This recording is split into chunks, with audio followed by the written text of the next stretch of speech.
Did you know? Corrosion on old Nintendo cartridges was actually due to the lies people told about their uncles working for Nintendo. That's right.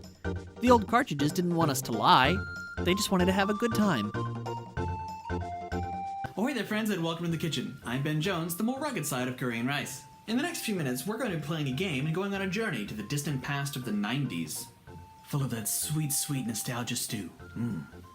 While we're playing, I'm going to be on the lookout for a few things. Number 1. Does the game hold up after all these years?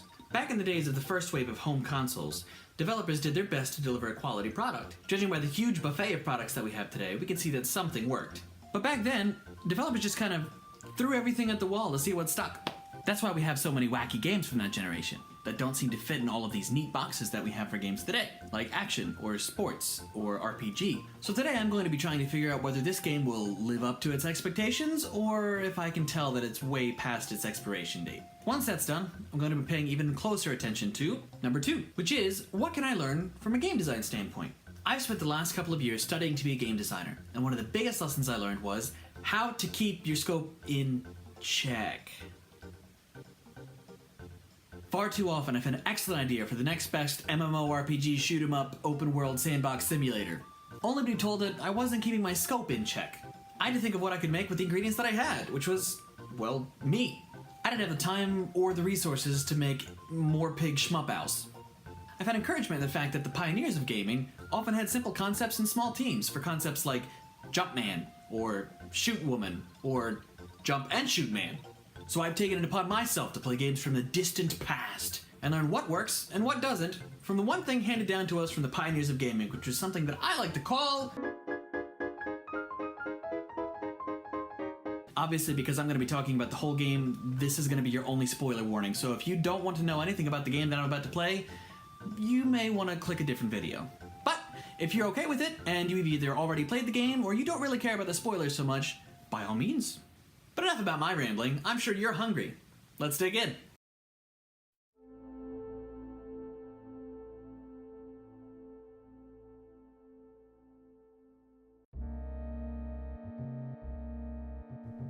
Oh hey, that's pretty spooky what I'm getting myself into. Creepy bugs and a thunderstorm? Sounds like a recipe for a horror film. Or close enough anyway. 1991's Super Castlevania IV for the Super Nintendo is seen as a retelling of the 1986 NES game that first carried the series' namesake. But a retelling isn't the right word that I'd use to describe it, as the NES game was more of an inspiration instead of a template for its more colorful grandson. But I'm not here to discuss Castlevania lore today. I want to treat this game as a solo dish that has never before touched my palate, which is true, as this is my first Castlevania game. What then does this piece of gaming history have to offer me at first taste? The opening sequence does everything it needs to set up the player for the game that they're about to experience, and has managed to keep all of its simplistic effectiveness for over 25 years. Dracula bursts from his grave, and a short story is told to inform the player on who they are and what they're doing. You are Simon Belmont, and you are a vampire killer. Let's kill us a vampire. Ah, Simon's theme fills your ears as you prowl around on the castle grounds killing skeletons and bats. Yes, we are definitely in for a treat. Konami practiced what I like to call good level 1 etiquette. Everything about this first stage is perfect for an uninitiated player. The sound design combined with simple enemies and platforming that proves a small challenge, but not too difficult, lets me know how solidly this game was built. If the first stage is this good, I can't wait to dig into the rest of it. This game, and a few others of its era, were great about showing players an obstacle and letting them practice in a small, relatively harmless space. Need to make a jump? Need to learn how to use stairs? No worries, there's a solid ground underneath. A big old skeleton you can't jump over teaches you how to fight things, and a bat out of nowhere shows you anything could jump out at you in this game when you least expect it. Even the first boss is set up in such a way that you can easily defeat it without much pain.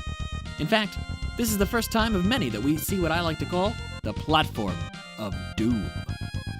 The Platform of Doom.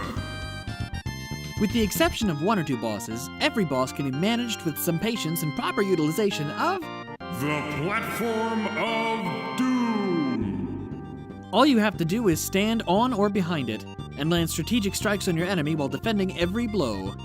Here you meet your doom, Belmont. How about you? Wait, Is that the platform of doom? You come out of there right this minute! No! Belmont! Never! Fight me like a man! No! Ah! If you don't want to use your whip for any reason at all, you can find solace that the game offers valid substitutes in the form of throwing knives, firebombs, axes, and of course, the cross boomerang. Cross-a-rang. Boomer cross. It's a cross that hits you twice. Come on, it's Dracula's worst nightmare. Whichever weapon you choose, rest easy knowing that there are plenty of collectibles that grant you ammunition. Wait, what? Hearts are ammunition? Hearts are supposed to heal me. If hearts don't give me health, then what does? Wall chicken. What? Wall chicken. Wall chicken. Okay, apparently Simon Belmont can use the hearts of Dracula's victims stored conveniently in 80% of the candles in his castle to fuel his secondary long-range weapons. Honestly, thinking about it, at least he doesn't use it to replenish his own health like some kind of monster. But if hearts are your ammo, then that must mean... Yep, you guessed it. Dracula keeps roasted chicken legs and a full roast chicken and slightly out-of-the-way false walls for his guests. How polite. Doesn't everybody? Wall chicken. It's delicious. Let's move on before I get hungry. The Super Nintendo had a big leg up over its blockier older brother when it came to computing and graphical power. And with Mode 7 technology known to many Super Nintendo games, Super Castlevania IV took me for a wild ride. About halfway through Dracula's castle, you enter a small area with a single whip hook, and the entire castle moves around you, like some kind of mechanized monstrosity. From here on out, the game departs from the norm of platformers. No more rigid backgrounds or platforms, anything is fair game. The bosses also get to have awesome cutscenes after you defeat them, and are all fought in interesting venues too. I like the clock one. And so, true to form, the rest of the castle is an insane trip. Traveling straight up in a rotating tower, swinging across chandeliers, wandering in an almost endless maze, running across a crumbling bridge, and... Oh no, please. Not those. Anything but... I'm afraid it's time we take off our rose-colored glasses and address some of the things that this entry has really dropped the ball on. Actually, I need these to see. Starting with the one thing that did in fact make me throw my controller several times, and almost ruin the later levels for me. Knockback. You see, knockback in a platformer game is like oil on french fries. It's necessary in most recipes to make a platformer have some modicum of challenge, but too much and the batch is burnt. Unfortunately, this was the case, especially in the later levels. Especially when trying to jump across falling platforms. Especially when attempting to just get on the freaking ledge over and over again, and hey, maybe the 37th time will... Nope. Ugh. But that brings us to our next point. For the most part, the penalty for death is treated pretty fairly. You have a set amount of lives, but with proper patience and timing, you won't have to lose them. Everything can be evaded and dealt with without too much struggle. A few times I was caught off guard by some small and/or flying enemies, most often half my height. When you die, you're sent back to the beginning of that portion of the level, barring game overs that send you back to the beginning of the whole level. And your whip will be shortened to its first form. All in all, not an unfair penalty for death. Or so it seemed. You see, not all deaths are created equal. Most are misjudging a jump or getting sucker punched by an unseen enemy. But then you have those deaths that hurt just a little bit worse than the rest. A projectile or enemy knocks you off a precarious perch, or you naively think you can just go back down. No sir, this elevator only goes up. Much like those awful platforms toward the end where the difficulty in platforming takes an unexpected leap. Going up? No problem. Dracula's room is on the top. Oops, forgot to warn you about those spikes. Good luck. No, Konami, who did this to you? Who hurt you? Monsters. Unless, of course, you take the stairs. Have some decorum, you cliff-jumping maniac. I'm not sure what kept the developers from allowing you to travel in both directions, other than it being a weird holdover from the NES. In fact, the whole idea of lives and game overs in general for home consoles was already a holdover from the arcade days of gaming, when machines wanted your sweet, sweet George Washingtons. They're a bit unnecessary now that we own the whole system and can play it whenever we dang well please. To be clear, penalty for dying, solid and good for the most part. It's the continues in game overs I'm just a little bit salty about. Regardless of how you die, it will always sting a bit more when you were just so close to the end of a section or level, and you get knocked out by a jump you thought was safe. And now you have to start all over. Man, it's a good thing they keep whip upgrades in the first few torches you hit. Don't you just love that sound when you pick up a whip upgrade and everything freezes just for a second, or when you whip a skeleton and it explodes into a pile of bones? yeah. My friends, let me introduce you to a term that I like to call spicy. Hey, can you, I need to make it. Oh, sorry. I'll leave. Bye. I think he gives me this look like, Mother, why? Whenever I come across a game mechanic that just feels perfect, that actively makes the player want to do that thing over and over again and provides excellent feedback, that game mechanic is what I call spicy. And boy howdy, is this a spicy whip. One school of thought for game design is to boil your game down to its most base elements and build around that. For Castlevania, it was jump and whip. Whip bats, whip skeletons, whip Medusa, whip a mummy, whip floating candles, whip death himself, whip a brick wall. You can run through this whole game, suffer 50 unfair deaths to that stupid skeleton, but all your stress will be wiped away when you can pick up those whip upgrades and take it out on the nearest candle. Just get comfortable because you aren't getting past this anytime. Oh, hey, I did it! Excellent! All right, now let's go get that vampire. Okay, well, maybe I jumped the gun a little bit. First, we have to get through these lackeys. That's not a problem.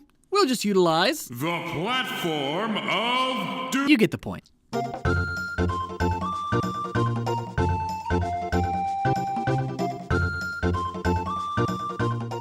And finally, we're here. After ages of walking, whipping everything in sight, and only crying a few times, it's time to kill us a vampire.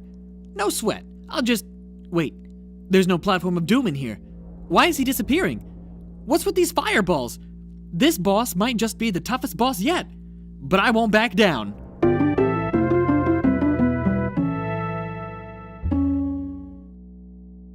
Gee, you know what would make this fight a lot easier? A hidden platform full of goodies specifically to take down Dracula. Dracula stands no chance when we've got 3 cross-orangs. Oh no! I hate being bludgeoned 3 times as much as usual. Curse you, Simon Belmont! I shall return! Alright, so, all in all, Castlevania IV is definitely a game that I would recommend for anybody who is a fan of platformers. But the Video Game Cookbook is not a show for reviewing or for scoring. It is, however, a show all about teaching us lessons from the past to see if it holds up, if it can teach us anything, or if it was just all bad. Luckily, Castlevania IV is not all bad. Okay, let's recap. Firstly, the game has excellent level design, and I'm fairly impressed for the most part. Most jumps are solid, with the exception of a few unnamed levels. Other than that, overall, the level design was pretty great. The boss design overall was also fairly decent. When you weren't using the platform of doom, not a single boss felt out of place, and they were actually all pretty challenging if you fought them the correct way. I really liked the twin Hydra Dragon Sea Monster boss thingy. I like sea monsters. They're good. Sea monsters are good. Sea monsters are good. Every time. Good monsters. Oh hey, are you thirsty? You want some of this? I'll get some for you. No, I'll get some for you. My wife will get some for you. As for certain things that overpowered the dish, the game could definitely use less knockback or less really difficult and tricky platforms rather. I'm not saying remove the difficulty entirely, just those few spots that just really, really suck.